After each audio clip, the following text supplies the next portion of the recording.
Er kommt. Ich will ja nicht neugierig sein, aber was genau passiert jetzt? Der Herr des Hauses kehrt zurück. Ich dachte, der Graf ist schon zu Hause. Ich spreche vom rechtmäßigen Herrn, der endlich zurückkehrt.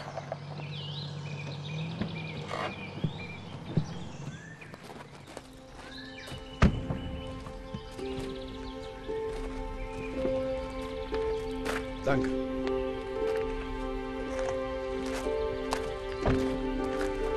Herr Graf, im Namen des Personals möchte ich Sie recht herzlich auf Königsbrunn wieder willkommen heißen. Danke, Frau Kepler. Herzlich willkommen zu Hause. Leonard, wir haben dich vermisst.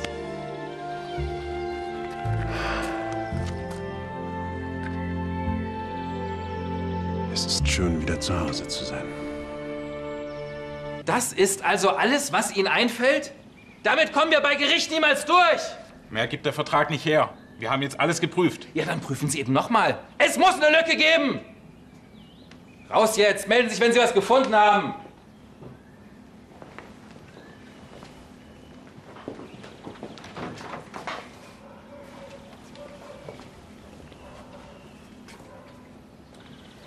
Was bereitet dir Kopfschmerzen, mein Junge? Vater.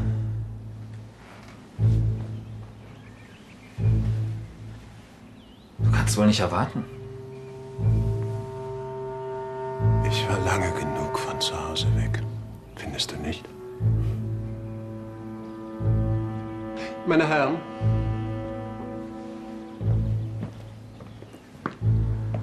Entfernen Sie doch bitte dieses grauenvolle Möbelstück. Moment mal. Der Kaufvertrag wird noch geprüft. Die Kosten für deine Anwälte kannst du dir sparen, mein Junge. Der Vertrag ist wasserdicht und das weißt du auch. Jetzt tragen Sie doch endlich dieses hässliche Ding raus.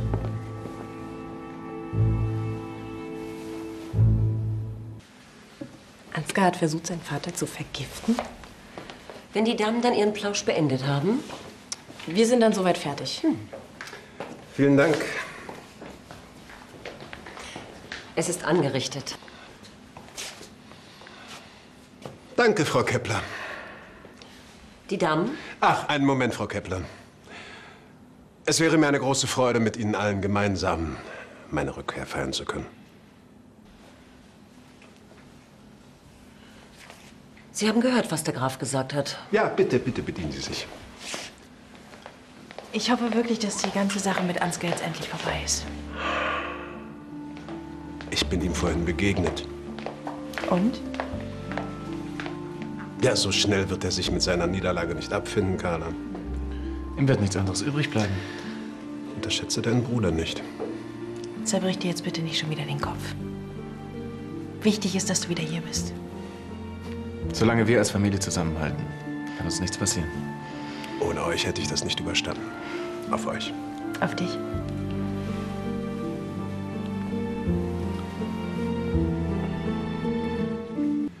Ganz besonders möchte ich mich für Ihre Loyalität bedanken, Frau Kepler. Dieser Dank geht natürlich an Sie alle. Und ich bin sehr froh, Sie gesund und munter hier wieder begrüßen zu können.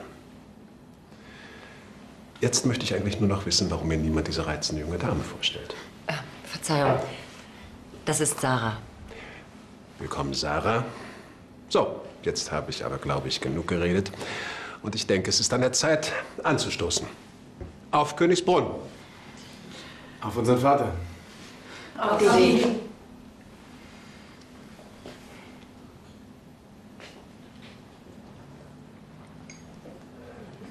Jetzt wird alles gut. Guten Abend. Was willst du denn hier? Graf Lahnstein, das ist ja eine Überraschung. Auch wenn ich Ihnen geholfen habe, das Schloss zurückzugewinnen, Sie hätten mich nicht extra so feierlich empfangen müssen.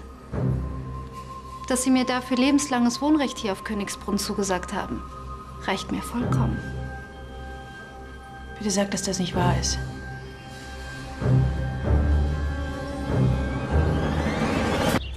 Da ist sie ja.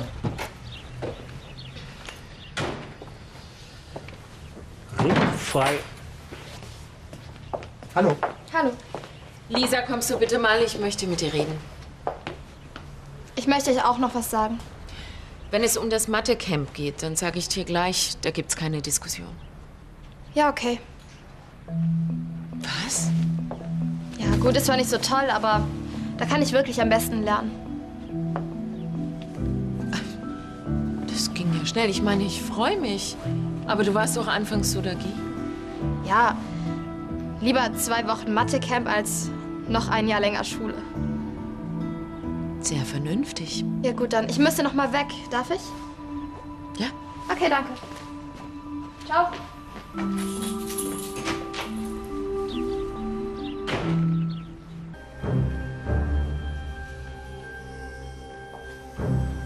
Du hast doch nicht wirklich vor, diese Frau hier wohnen zu lassen. Frau Kepler, würden Sie bitte für Frau von Anstetten eine Suite herrichten lassen? Im Westflügel. Sehr wohl. Sie kümmern sich um das Gepäck.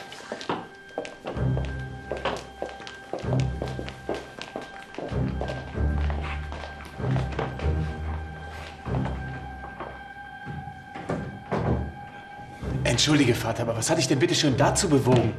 Das frage ich mich allerdings auch.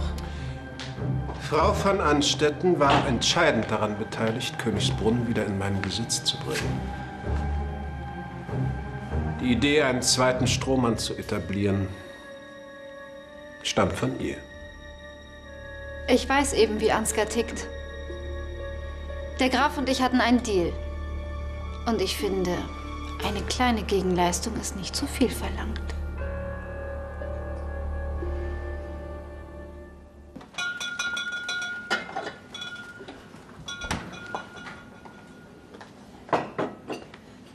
Hallo. Hi. Na, willst du auch ein? Nein, danke. Aber den Rat einer guten Freundin könnte ich gebrauchen. Na dann, schieß mal los.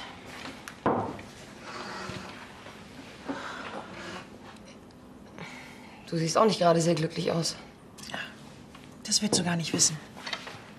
Los, erzähl mir, was hast du auf dem Herzen? Ich habe was Furchtbares gemacht.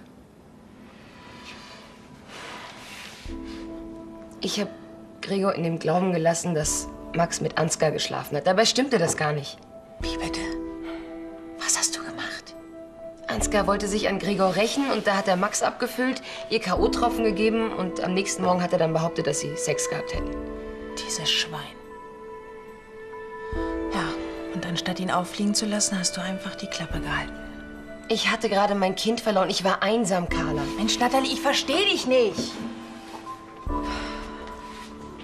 So eine linke Nummer, das passt doch überhaupt nicht zu dir. Ja, ich weiß, ich schäme mich doch auch. Wie soll ich das denn jemals wieder gut machen? Ich hätte dir natürlich geholfen. Natalie, du bist meine Freundin. Du hattest doch selbst so viel Stress. Es wäre garantiert nicht so weit gekommen, wenn ich für dich da gewesen wäre.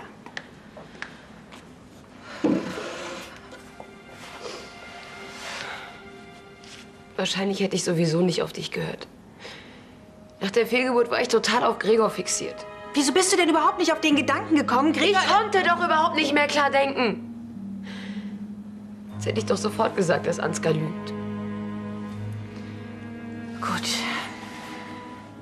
Jetzt ist Gregor sauer. Zu Recht. Sauer. Er hasst mich. Ach, Quatsch. Natürlich, er hat doch nur noch Augen für Max. Sie haben sich wieder versöhnt.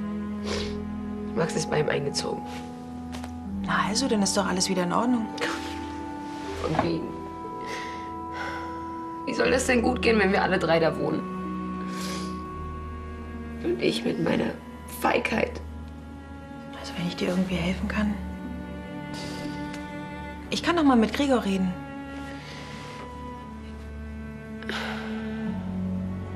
Danke. Aber ich musste alleine durch. Carla von Lahnstein, hallo? Gregor, du störst doch nicht. Ich wollte mich auch schon längst mal wieder bei dir melden. Sag mal, hast du heute Mittag schon was vor? Sonst würden Max und ich dich nämlich gern zum Essen einladen. Max wollte kochen. Das klingt verlockend. Gibt's einen besonderen Anlass? Naja, den gibt es tatsächlich.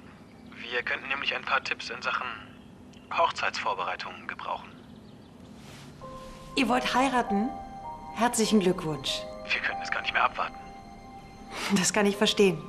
Apropos große Liebe. Kann ich Susanne mitbringen? Aber herzlich gerne. Schön.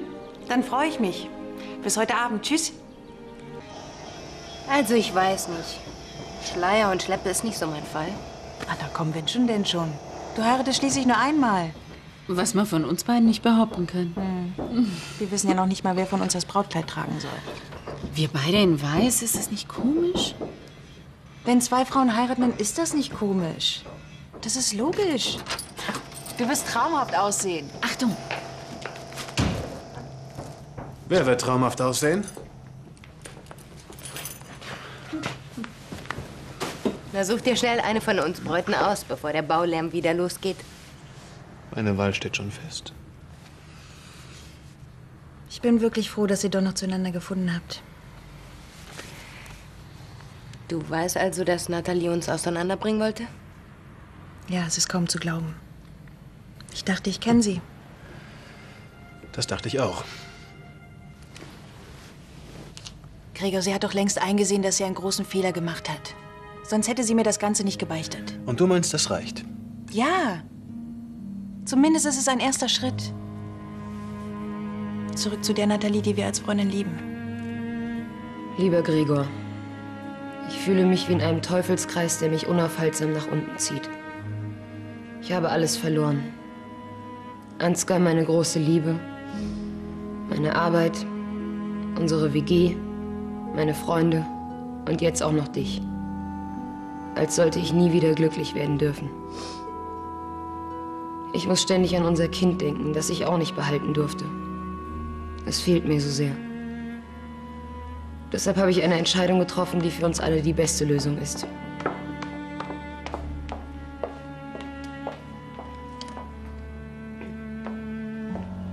Entschuldigen Sie, kann ich irgendwas für Sie tun? Nein, danke. Aber es ist nur so ein kleiner melancholischer Anfall. Sind Sie ganz sicher? Ganz sicher.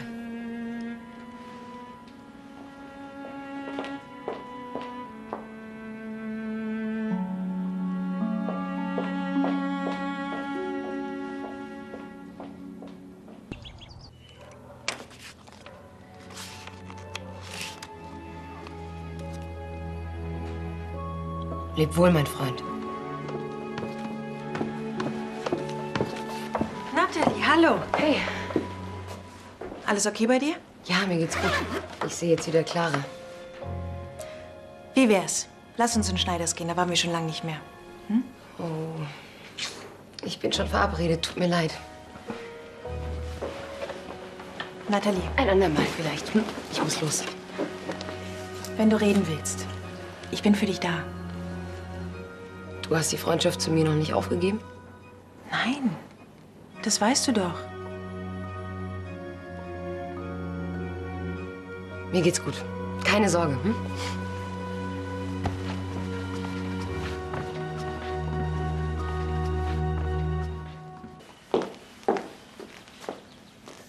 Haben Sie Natalie gesehen, die Nichte von Frau Kepler? Sie hat das Schloss verlassen. Wenn Sie mir die Bemerkung erlauben, vorher habe ich sie in der Küche gesehen. Sie hat einen Brief geschrieben und... Und? Sie war sehr verweint und fix und fertig.